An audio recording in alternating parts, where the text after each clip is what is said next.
Hey guys, Corey here with Crusader Arms TV, and today I have got the Crusader Arms Templar. We're gonna try to shoot some groups with it today. We have this one particularly in anodized FDE, comes in all anodized, black furniture, grip, a stock, and mag. And I've got the Swamp Fox 5 to 30 Kentucky long scope on here. I'm excited to be able to use this. Today we're going to be shooting 5 different types of ammunition. Big thank you to NAS Outdoors for providing the different ammo that I have here today to be able to shoot the groups here with the Crusader Arms Templar. So I'm going to set it in just at 50 and then I'll make my adjustments out to 100. We've got the Winchester bulk box 55 grain. Everything is 55 grain with the exception of the X-Tac. This particular round is a 63 grain, 5.56. Then we've got the PMC bronze. This is 223, 55 grain. American Eagle, 55 grain, also 223. And then the Hornady Varmint Express, which is 223. 55 grain. This particular Crusader Arms does have an adjustable trigger tech trigger in it. So when people ask, you know, why would I want to upgrade from the factory with the trigger tech trigger? The reason why I say in a lot of cases, one, it's a beautiful shooting experience that you have with the trigger tech, world-renowned triggers, top of the line. Gives you the adjustability though as well. So if you want a bit of a heavier trigger, I think this goes to 5.5 pounds and it goes down to 2.5 pounds. So if you want something that's a little bit lighter, in my case, I lighten the trigger up to 2.5 pounds because I'm going to be shooting groups. It just makes my job that much easier and it accentuates the ability of the rifle instead of kind of like the inherent flaws of the shooter, me being the flawed shooter. Another thing I'll point out is, on this rifle you see, this is also a trigger tech safety. This does not come at all. It's not even offered from Crusader Arms at this point right now, just to point that out. So if some guys get their rifle and they say, oh, it doesn't have that trigger tech safety, it's because all of the selector switches are all just mil spec that come from the factory. So just so you know.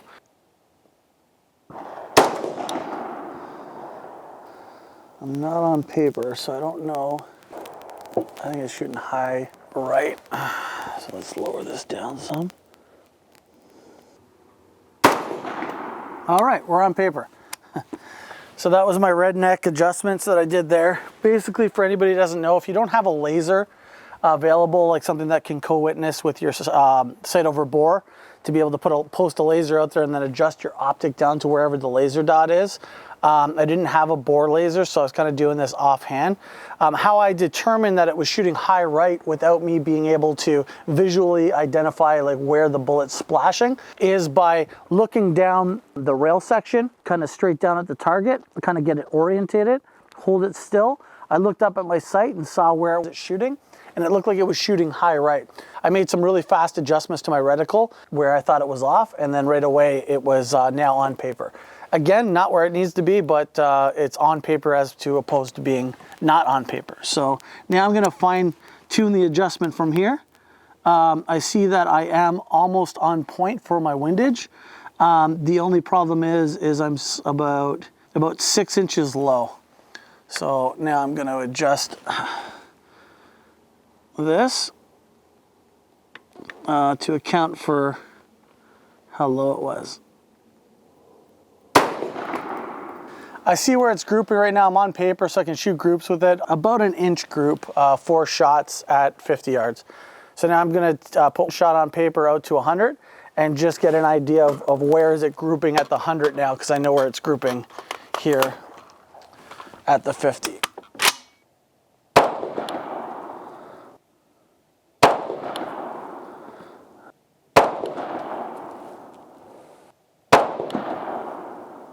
One, yep, there we go.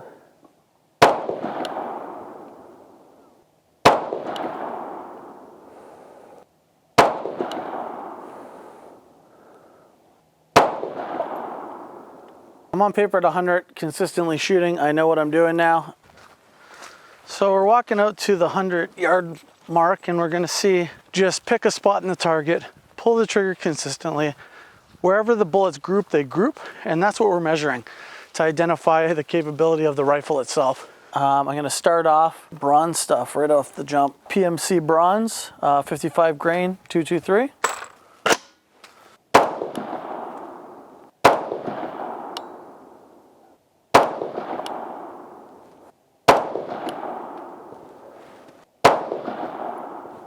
I'm gonna switch to 55 grain Varmint Express by Hornady.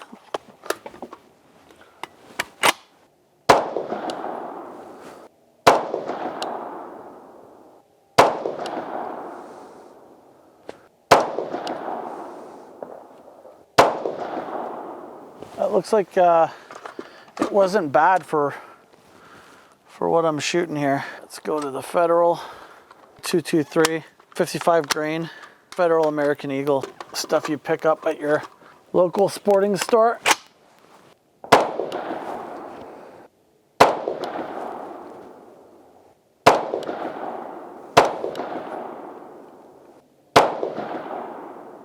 All right, yeah, that's pretty consistent too. Oh, we've got green tips here, the X-Tac green tip. This is the only one that's not 55 grain. Let's see what this one does in regards to it being a 62 grain.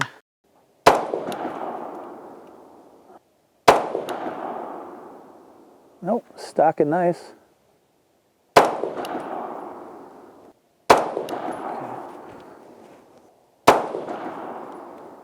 I'm gonna go back to just the standard bulk box Winchester, 5.56, 55 grain. We're just gonna see how that stacks up to what we've shot thus far.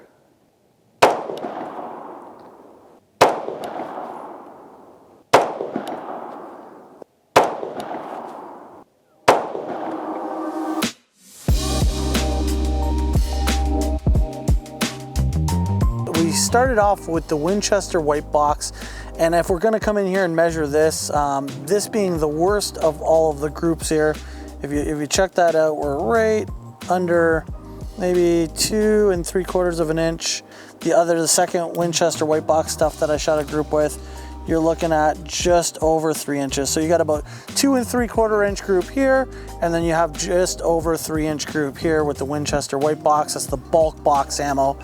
So not the most accurate stuff. Now coming up to the American Eagle, this is kind of like the most average kind of ammunition you can really buy, the Federal American Eagle.